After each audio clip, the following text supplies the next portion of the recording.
Welcome back to Explaining Everything, the channel where we dive into the stories, science, and strange truths behind the stuff we all take for granted. Today's episode comes from one of our loyal and very tired viewers, Coffee Zombie 99. Thanks for the suggestion. You asked, how did Monday become the most hated day?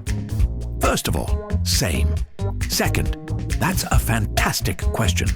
If you've ever dragged yourself out of bed on a Monday, stared into the void of your calendar, and thought, why is life like this? You are not alone. Today, we're pulling back the curtain on Monday. Why is it so universally loathed?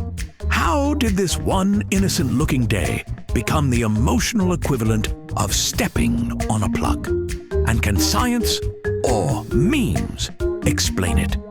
Stick around as we uncover how a bunch of ancient stargazers, the Industrial Revolution, and your boss's 8 a.m. Monday meetings made this day the public enemy number one. Right here on Explaining Everything.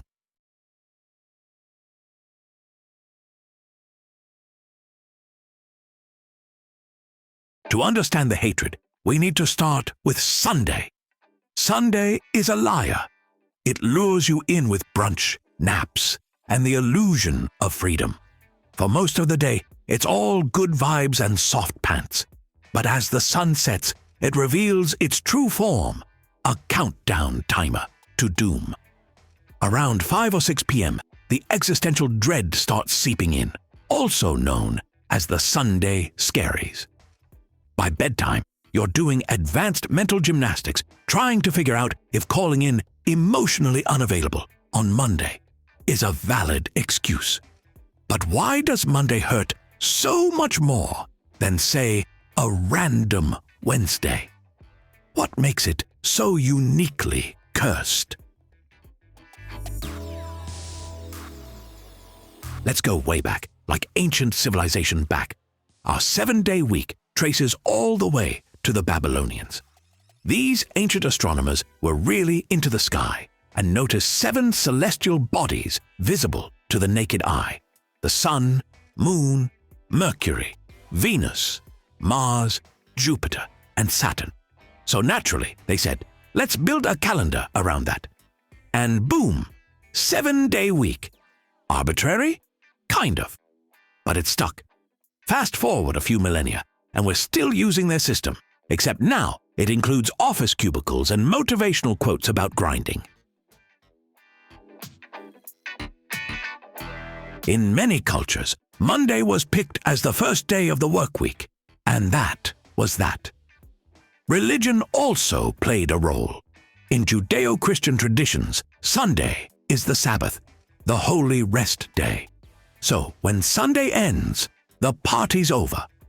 Monday became the de facto restart button for work, chores, and pretending to be a responsible adult. But things really took a dark turn during the Industrial Revolution. You see, before factories and office jobs became a thing, people had different rhythms. Work was often tied to farming or trades, and the week wasn't as rigid. Then the factories came along and said, how about you work 6 days straight and take just 1 day off?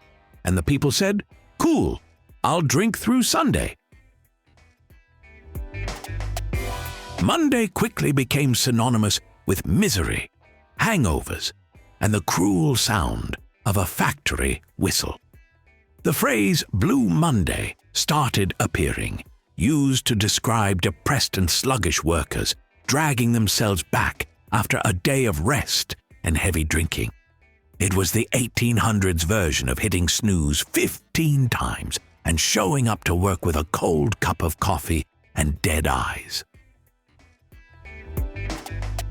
Even as labor laws improved and the 5-day workweek became standard, the hatred for Monday endured. Because now it wasn't just about hangovers, it was about expectations. Monday carries all the pressure of a new beginning. It's the day your boss schedules that 9 a.m. meeting no one asked for. It's when your inbox decides to explode like it's been storing up rage all weekend. It's the day that forces you to remember all the goals you promised to start next week.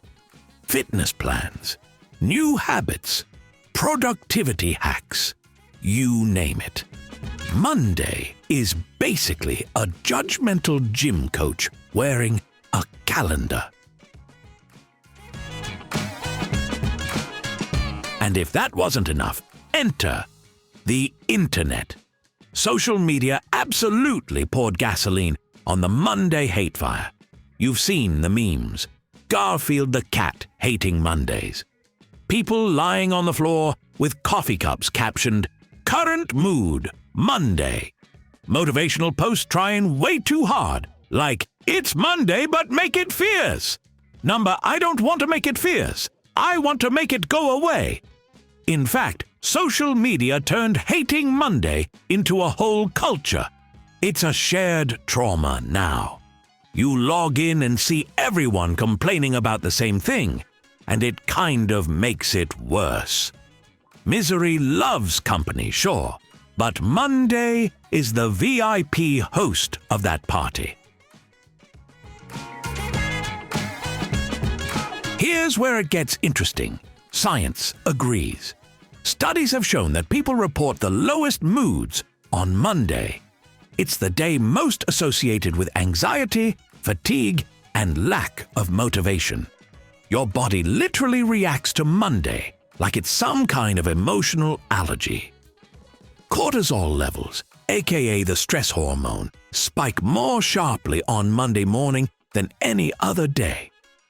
It's your body bracing for impact, like, okay, time to act like a functional human again. And get this, heart attacks are statistically more likely to happen on a Monday. That's how much people hate this day. Their actual hearts say, you know what? No. So with all that piled up, is it any wonder Monday gets treated like a bad ex we're forced to see every week? But is there hope?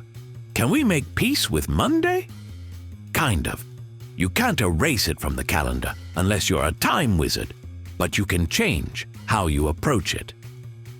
Start small. Schedule something you actually enjoy on Monday. A good breakfast, your favorite podcast. Maybe treat yourself to a decent coffee that doesn't taste like burnt paper.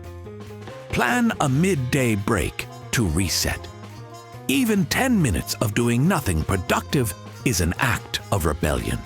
And that's beautiful. So next time you're glaring at your calendar on a Monday morning, remember, it's not just you. It's history, culture, science, and centuries of people waking up and saying, nope.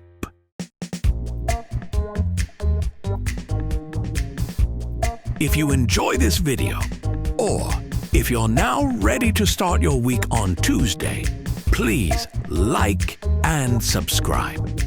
Also, if you have suggestions for our next video, feel free to share them in the comments below. We'll be sure to give you an acknowledgement for your contribution. Thank you for tuning in, and join us next time here in the channel that answers all the why, what, who, where, and how questions you've always wondered about, here on Explaining Everything.